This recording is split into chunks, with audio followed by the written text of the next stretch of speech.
Γεια σας, είμαι η Έμιλι και σήμερα θα πάω μια εκδρομή με τις φίλες μου. Πάμε να τις βρούμε. Αου, έπεσα!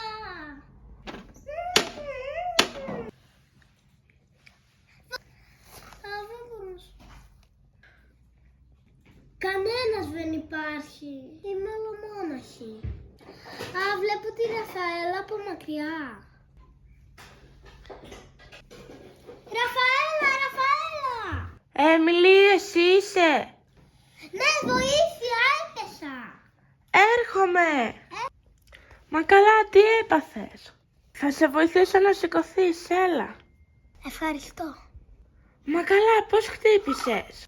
Έπεσα από το μονόκερο. Πόσο γρήγορα πηγαίνατε? Τι πολύ.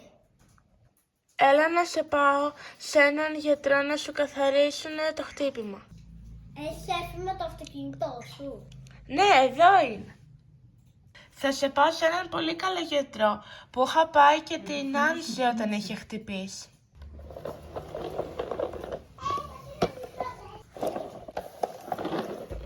Φτάσαμε.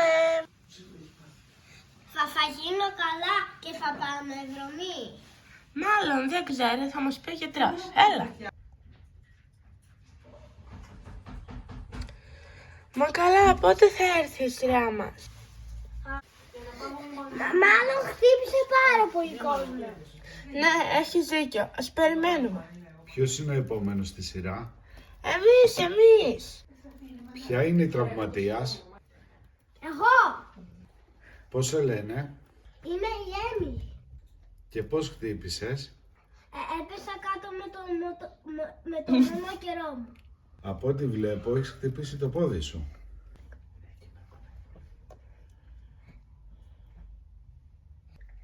Με πονάει πάρα πολύ, γι' αυτό ήρθα. Πάρα πολύ ωραία. Θα σου βάλω ένα χαζαπλάστ και θα έρθει σε μία εβδομάδα να δούμε αν έχει κλείσει η πληγή. Έχω μια ερώτηση, μπορώ να πάω εκδρομή με τις φίλες μου στη φύση? Καλύτερα όχι, να μείνεις στο σπίτι για να μην μολυνθεί η πληγή. Σας ευχαριστώ